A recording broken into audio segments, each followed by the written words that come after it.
الآداب اليوم التي سنتكلم عنها إن شاء الله تعالى آداب لبس النعال. أكرمكم الله.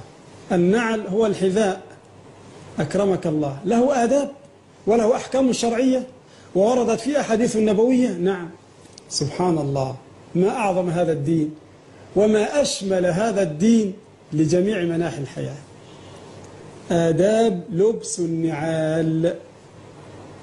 الأدب الأول التيمن في لبس النعل، يعني أكرمك الله إذا أردت أن تلبس الحذاء فالبس اليمنى أولا، وإذا أردت أن تلبس ما يسمى بالشبشب فالبس اليمنى أولا. ولو فعلت ذلك اقتداء بالنبي عليه الصلاة والسلام فإنك تثاب في لبس النعل، لأنك لبست النعل على السنة.